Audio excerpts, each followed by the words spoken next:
So you were going to London in the height of the swinging 60s? Yeah, well, Eric, what you did is at that particular time, you came from Athlone in the Midlands to Dublin. Right. And then before you knew it, you were sitting in London.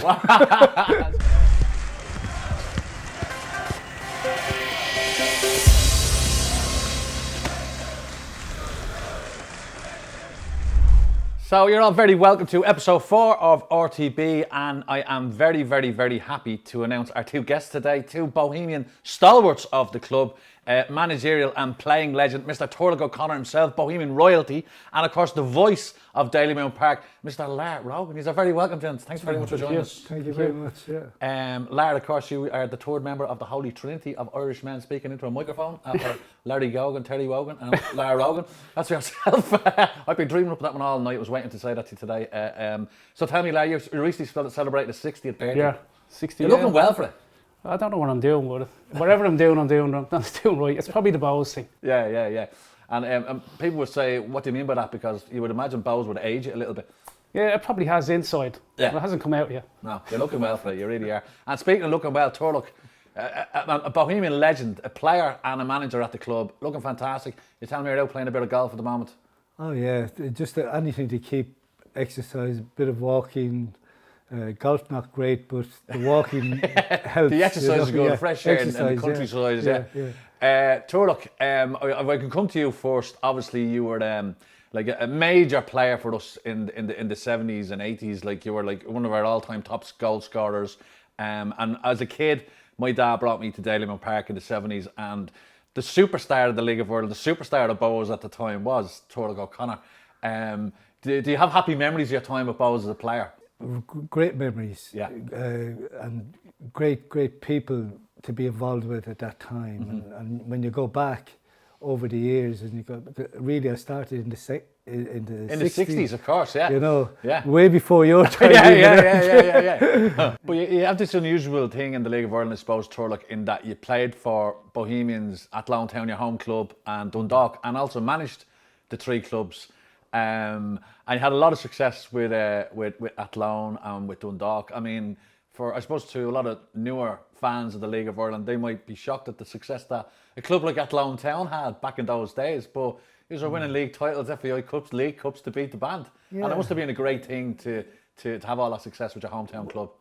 It happened so quickly.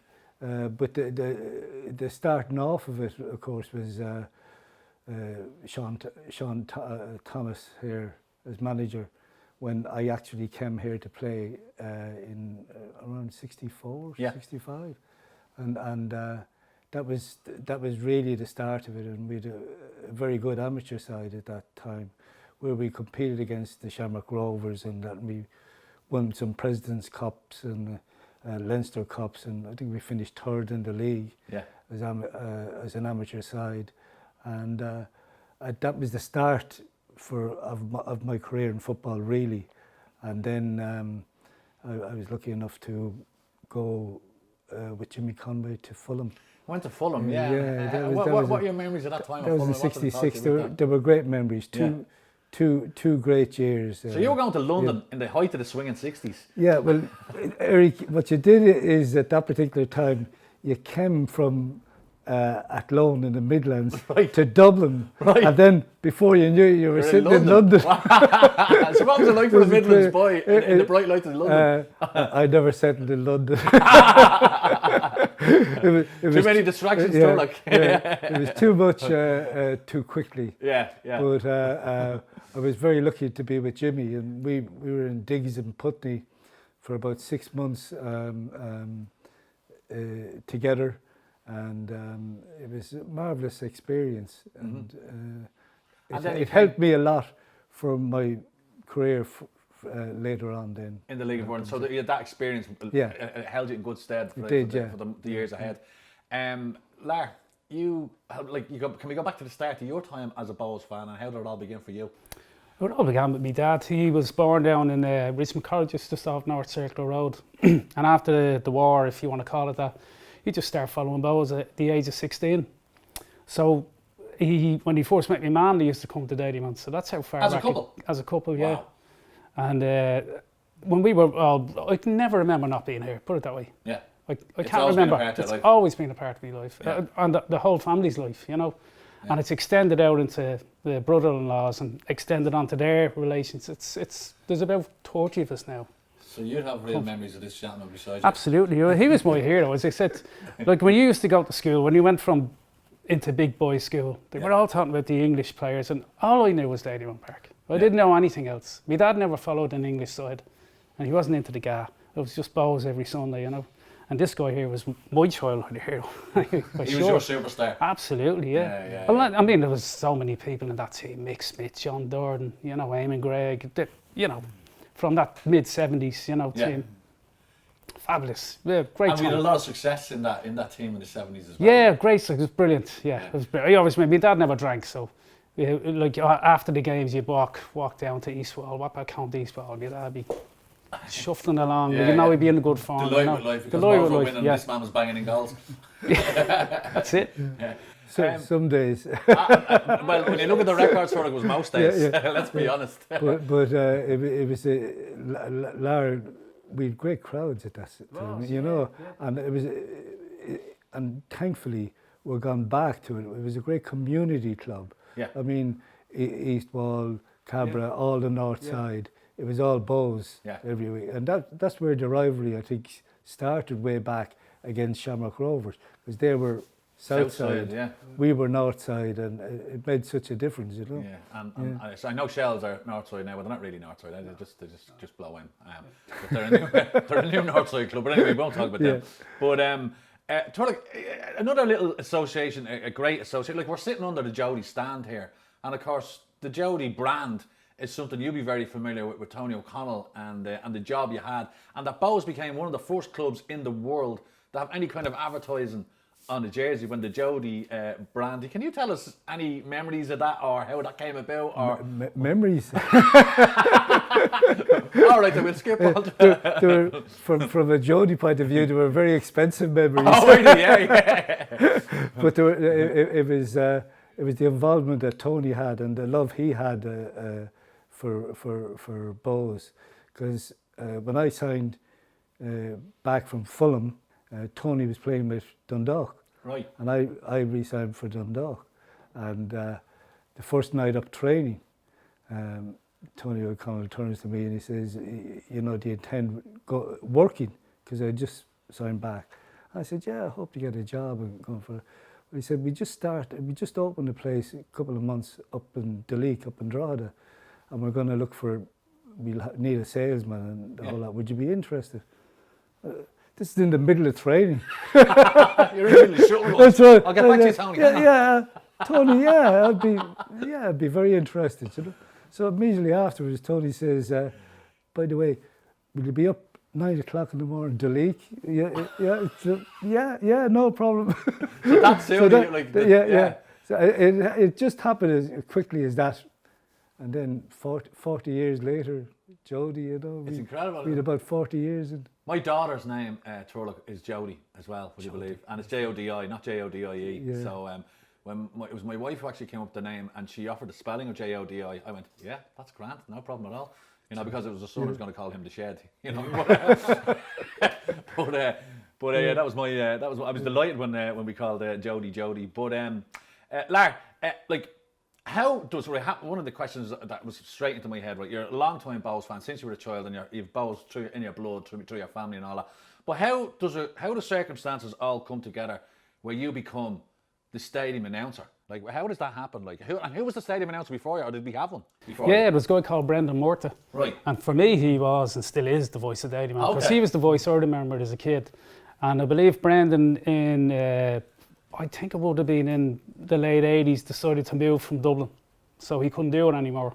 And I remember we had a president at the time, Jerry Harrison. And I think his son did it. So all of a sudden there was a new voice, you know, coming over the airways. And it was a different, younger voice. And I'd been involved in music all my life. And, you know, before gigs, you play with the music. After you take a break, play with the music. And I remember saying, geez, maybe we could just modernise it a little bit, maybe bring a bit of music to it. So I knew Oliver Ward, Lord rest him. And I said, Oliver, listen, I know how you can play a bit of music, maybe sort of G things up a little bit, you know. bit of a younger thing. He says, yeah, I'll have a word with the committee about that. And then the season ended, and coming into season 90 after all the mad World Cup, he says, Lar, you're doing PA next year, aren't you? I said, yeah, I'll look after the music. Oh, no, you're doing the PA next year, aren't you? Well, no, you're doing it next year, aren't you? All right, so your intention initially was just to come in and do the music. Yeah. Right, So I said, okay. Who do you go to learn it? Who do you go to? Where do we go? Yeah. So I came up to Dalymount and started trying to play music. Do you remember your first match? Aston Villa, 8,500. Wow, here's a baptism of fire. Three games. Aston Villa, Manchester United and Celtic. 22,000 at Celtic. I don't know how many there was here, you know. They were the first 3 games I did. Wow, that's starting off really. That was being and thrown into the deep end, yeah. But and then you're given the team sheets and all that, and you had that was a nightmare. Team sheets. There's no such thing as team sheets. Then you had to get down to the dressing room and get a program if you were lucky and tick them off. I got thrown out of the dressing room. So I got Cork City. Who's playing? We played Cork City one night. I went in to try and get the team at 7:15, and I literally got physically thrown out of the dressing room. Actually, thought you were some sort of spy or something, like 20 minutes before kick-off. Talk about that now. The worst would have been Brian Kerr. I love Brian. Yeah. But Jesus, he could be very narky looking for the team. Oh yeah, when it comes to football, you know. So I think in the 31 years I'm doing it, there's only once I couldn't get a team. I remember it was Pat's game. Pat Dolan just wasn't having any of it. Right. And I said, Pat, I can't announce the team if you don't give it to me. I won't tell you what he told me to do, but I did. Wow. And tell me this, there, like, what happens? Have you ever missed a game? Yeah, I have. Like, of course I have. Obviously, I was thinking, life was just getting in the way, or holidays and all that kind of stuff. Yeah. What happens? Who steps in? Well, I'm lucky enough now. I have my good mate Stevie Dornan steps in. Stevie is very good to step in. And what happens if Stevie's not there? Eamon Laura might be interested. I'd love a shot at that one time. I'd love a shot at that, just to take the piss out of the opposition, to be a bit honest with you. But Turlough, when go back to you, look, you had a stellar playing career as well, but you also you had 7 caps for the Republic of Ireland and 2 goals as well. Thanks. And 2 winning goals. 2 winning goals as well, yeah. One against the Czech Republic and one against Ecuador, I think it was. And do you have any, like, the one in Ecuador was a South American trip? Yeah, in Brazil. You play for Ireland. I know. I know. You get a winner. What was it like? Was there big crowds, big stadiums? Like, what was the story? Big crowd, Czechoslovakia, yeah. which was the main Czechoslovakia nation. Yeah. So I think they'd beaten us 4-0 here a few weeks before that. So they were a really good team. Yeah, they only needed a draw to qualify for the European Championships.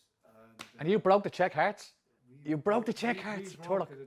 Wow. In '67. Amazing. Yeah. And it was, I'll never forget it because, don't be laughing at this now. It was an actual header. A header? And I didn't get many heady goals. You weren't renowned for head ability now, fairness, Turlough. But Ray Tracy, 1-1, 12 minutes to go. Ray Tracy wins the ball just on the back line and pulls it across, and I tell everybody it's actually a diving header. I think I got down on my knees and just knocked it in, and it finished up 2-1. 2-1, yeah. And that was a full stadium, was it? Full stadium. That must have been just silent when you scored. It was great. I can't remember. The lads were carrying me back to the halfway line. All you can hear is the lads go, "Good man, Turlough!" And complete silence in the stadium. Charlie Hurley was player manager. It was the first time you think he managed Ireland as well. Oh right, what a start! At that start, you know. So it was a great honour, you know. But the other match I thought was interesting as well, Turlough, because it was against Ecuador, and was it in Brazil? It was in Brazil in 72. Right. Yeah. And that was like a little tournament, mini tournament. Liam Toohey was manager at the time. Right, yeah, the great Liam Toohey, yeah. Grand and what were the memories of that? Was that like was it really, really hot for starters? Was it in the summer? It was, yeah. It was. We'd been cut offside a couple of times. Very, very warm. Yeah. I mean, to get through 90 minutes, that's why there was changes and that. But I was cut offside twice, right?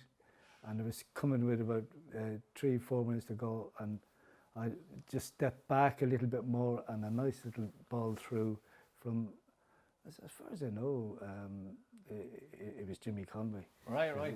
Nicked it through, and let it hop once. The keeper came off his line.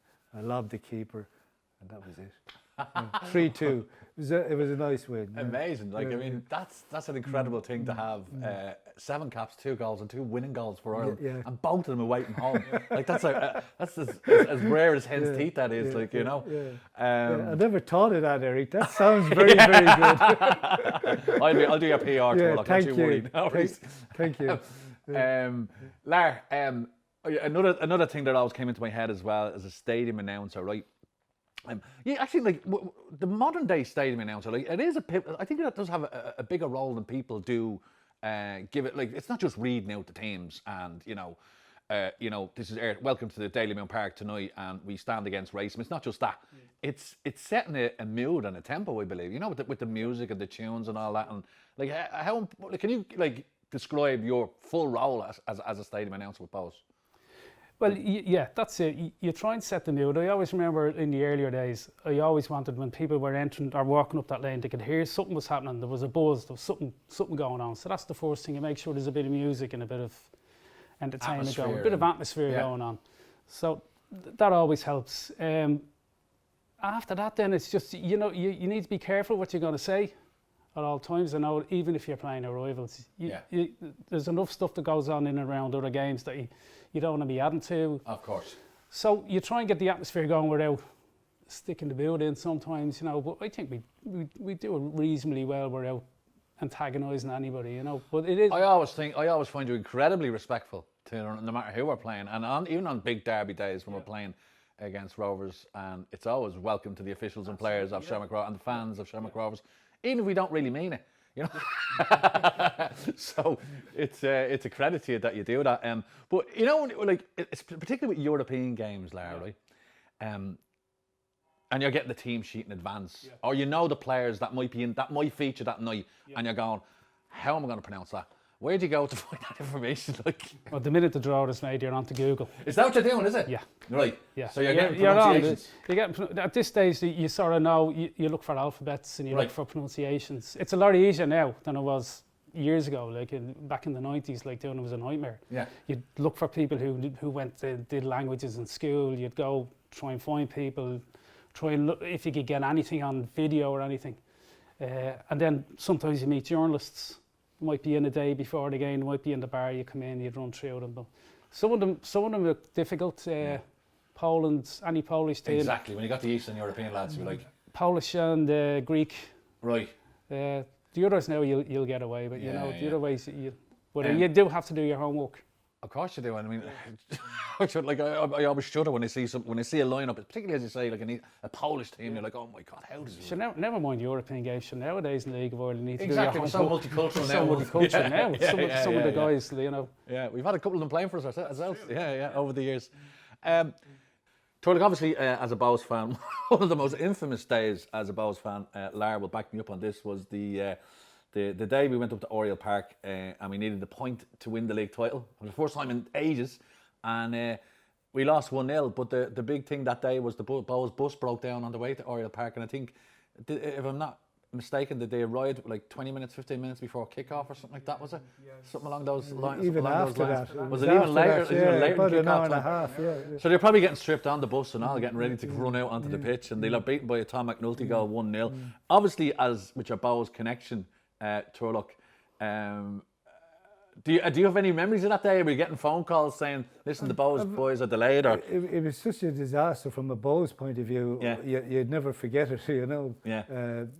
But everything that could go wrong went wrong on the day of the bus, and organising to get a replacement to get there or whatever, Yeah. But what struck me at that day is from Eamon's point of view. Eamon, who had done exceptionally well, Eamon Gregg, with Bohs as a manager, and there were odds on to win it, and we were just talking about it earlier, is the on goal difference, Bohs would have won it. Today would have won the league. Yeah. But because it was level with the result that we got in Dundalk, it meant that they had to play off, and they lost into Cork. Yeah, it was a 3-team playoff. It was Shells, Cork, and Bohs in a round robin. Yeah. And the matches in Dublin were played in the RDS. And Turner's Cross was used obviously as the Cork venue, but Cork won that. So delighted. But I just wanted to find out what your memories were of that day. But Turlough, when you came back, you obviously we did a lot of European football. We did. We qualified for Europe nearly every year. Yeah. You know, I don't.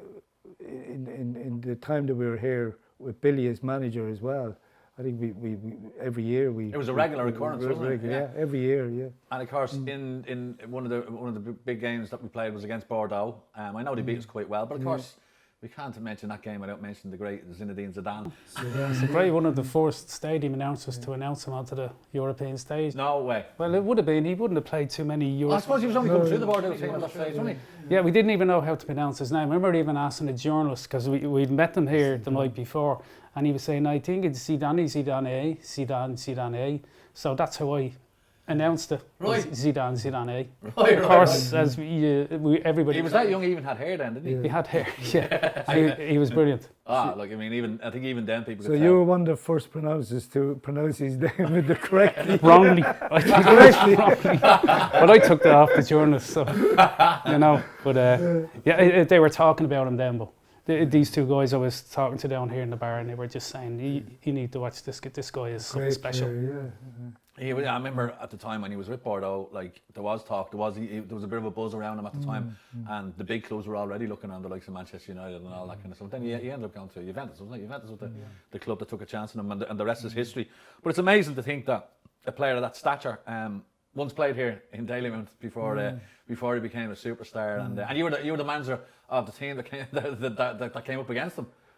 Yeah. It was just at that time, it was great to be just involved. And what were those trips like back in the day, Turlough? Like when you were going, like you were involved, as you say, nearly every season. We were playing Intertoto Cup, UEFA Cup, whatever. We were going to all these far-reach places around Europe and Scandinavia. And I suppose it was a different era back then. Now we've got so much analysis done on teams, and like, what did you have to rely on? Like, you know, going to play these teams in Europe. You had to rely that you had a job when you came home. Because luckily enough, we were at Jody. Yes, of course. You had Tony O'Connor. I was luckier the most in that sense with Tony. You know? So the lads had to get time off work and all that. Time off work and going, but it's what you looked forward to. Of course. Great, you know. Testing yourselves against the best. Yeah, and you've seen all of these players, and you had the opportunity to play against them as well, which was fantastic. You know? Lar, as the stadium announcer, like you're mic'd up, all right, and obviously, have you ever left the mic on? No, you're a professional, complete professional. You've always had that mic off, because like I just wondered, like, has there ever been a time where the mic was left on and both score and you roar across the tannoy? That would be a great moment. You should do it sometime. Maybe in your last night. Just leave it on and let's hear your thoughts throughout the match. For fuck's sake, what's happening? All the journalists hear my thoughts before I turn the mic on. right. But your thoughts on the club, Lar? You've seen it change over the last few years, and you know, obviously we went to a dark time not so long ago when we were kind of, I suppose, staring into the abyss, and how we've kind of recovered as a club, and you know, what's your thoughts and feelings on where it is today and where it used to be?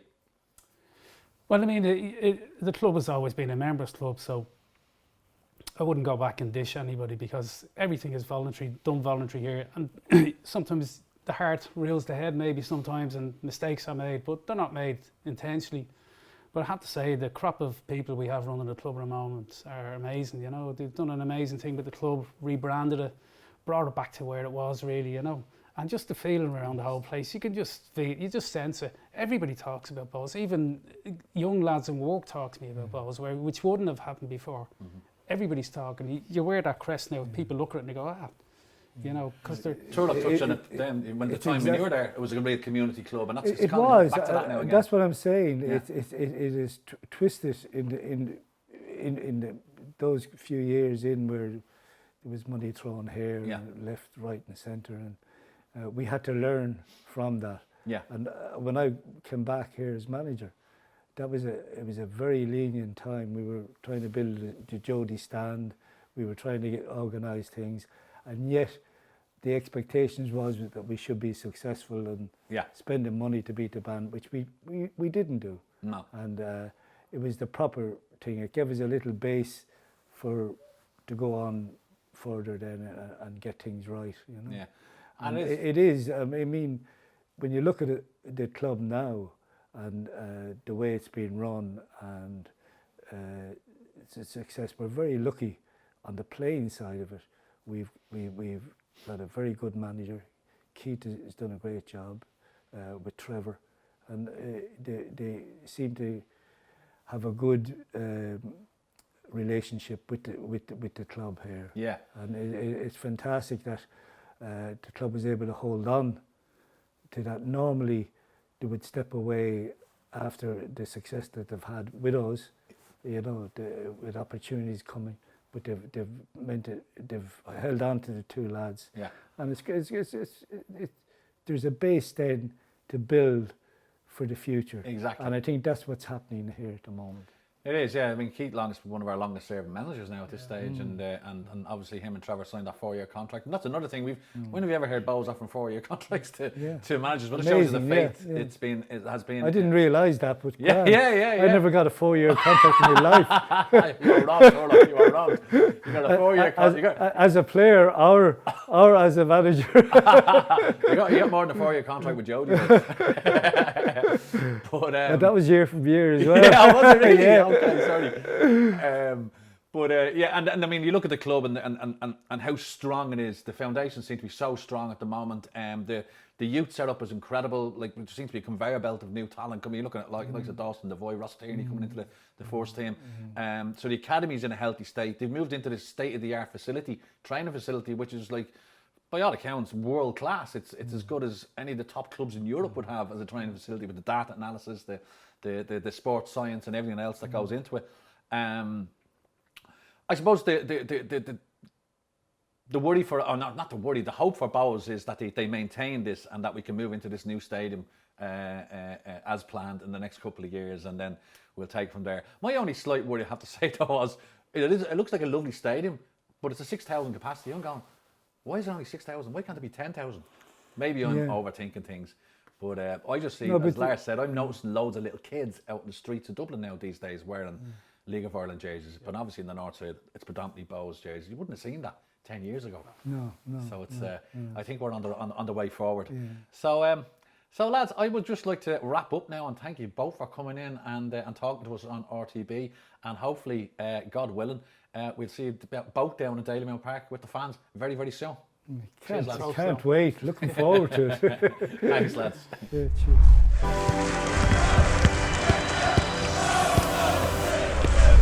Drogheda on Friday, looking ahead to the game. I suppose it's a really tough game, actually, when you consider the how good Drogheda have been so far this season, and they've really enjoyed their return to the Premier Division with some eye-catching results last week in Sligo. Being a case in point where they've gone there and won really well. They're a team that are playing with confidence. They're a well-organised team. They got some good players, so it'll be a really tough challenge for us at home on Friday in Dalymount. But I suppose what we'll be trying to do, we'll be looking to repeat some of the performances that we've shown so far in Dalymount, and reach those levels if we possibly can. So, and hopefully then our performance will take care of a result. In Derry last week, it was a tough one to concede another late goal. We got a late goal ourselves, but really we should be managing the game and seeing the game out better at that point. So it was disappointing to concede a late goal, because obviously coming down the road with 3 points would have been fantastic. A point in the Brandywell is always a good point in my view, but the context in which we conceded a late goal, obviously, it's disappointing. So Derry will continue to be a strong team to play against, particularly in the Brandywell. They're well organised, they've got some good players, and they're well managed now under Rory Higgins. So it was a good point, but 3 points would have been fantastic to get the second half of the season up and running for us fully with a win. But listen, it was a positive point. We got a result. Now we have to try and follow that up with a win if we possibly can against Drogheda. It'll be a tough game. There's no doubt about that. But it should be a good game, and we're looking forward to the return of supporters into the Jody. Albeit that it is a limited number of supporters that we're allowed bring into the ground at this point, and nonetheless it'll be fantastic to have those voices trying to get behind the team and to hopefully spur us on to a win.